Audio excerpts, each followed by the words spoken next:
ఎట్టడి సంగతి? ఎందుకంటే గతంలో చూస్తే ఇప్పుడు మేము మొన్న చెప్పినట్టు ఉమ్, ముందు గవర్నమెంట్ టీఆర్ఎస్ గవర్నమెంట్ ఉన్నప్పుడు 10 సంవత్సరాల నుంచి రేషన్ కార్డులు ఇయ్యలే, బంద్ చేసిండు. ఉహు, 10 సంవత్సరాల నుంచి పాపం ఎందరో విడోస్ ఉన్నారు, పాపం వాళ్ళు భర్తలు చనిపోయి ఉన్నారు, ముసలోళ్ళు 65 సంవత్సరాలు నిండిన వాళ్ళు ఉన్నారు, వికలాంగులు ఉన్నారు. 9-10 సంవత్సరాల నుంచి స్టార్టింగ్ లాళ్ళు ఇచ్చిండ్రు, మళ్ళీ పెన్షన్లు బంద్ చేసిండ్రు.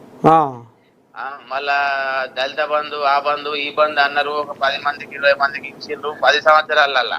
ఉమ్, 10 సంవత్సరాలలో మా ఆదిలాబాద్ ఇట్లా కాన్స్టిట్యున్సీలో ఒక 100 మందికి కూడా ఇయ్యలే, దులుపుకున్నారు. ఉమ్, మళ్ళా చూస్తే 1000 కోట్ల అప్పులు చేసిండ్రు.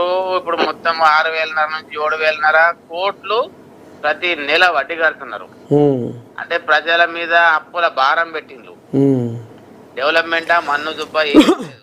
ఉమ్, కాళేశ్వరం అని చెప్పిండ్రు, అది నీళ్లు లేవు.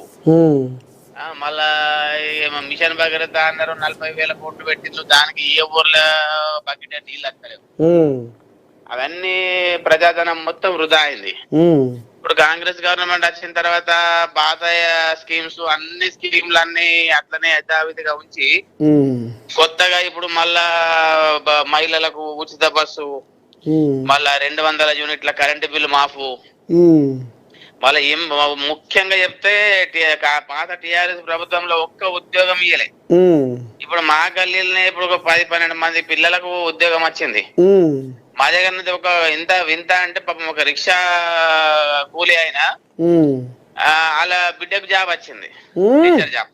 ఆ, టీచర్ జాబ్ ఉమ్, అంటే జాబులు వేస్తూ ఉన్నారు. ఉమ్, గతంలో ఒక డిఎస్సి ఇయ్యలే, ఒక జాబ్ ఇయ్యలే. మరి వాళ్ళు ఏమనుకున్నారు ఏమో బట్టి అవుట్ సోర్సింగ్ తోటి నింపారు. ఉమ్, అంటే కొంచెం చదువుకున్న వాళ్ళు ఉంటారు కదా, కొంచెం అర్థం చేసుకుంటారు. అదే అదే అదే అదే, మళ్ళీ ఇందిరమ్మ ఇండ్లు ఒక ఇల్లు ఇయ్యలే, ఒక ప్లాట్ ఇయ్యలే వాళ్ళు 10 ఏళ్ళ. ఉమ్, మన గవర్నమెంట్ వచ్చా అంటే మళ్ళా మనం 5 లక్షల రూపాయలతో ఇల్లు కట్టిస్తున్నాము. ఆల్రెడీ మా దగ్గర 3వ బిల్లు కూడా పడ్డది. ఉమ్, ఫస్ట్ బిల్లు, సెకండ్ బిల్లు పడ్డది, 3వ బిల్లు కూడా పడ్డది. అంటే పబ్లిక్ ఏం చేస్తున్నారంటే, అరే పోయి కాంగ్రెస్ ప్రభుత్వం వచ్చినాకనే ఇందిరమ్మ బిల్లు వస్తున్నాయి, పెన్షన్లు చాలా చేస్తారు అంటే ఇక రేషన్ కార్డులు చేసిండ్రు, పెన్షన్లు కూడా చేస్తారు, కొంచెం వెనక ముందు ఓపిక పడదామని పోయి ఆదరిస్తున్నారు ఇక.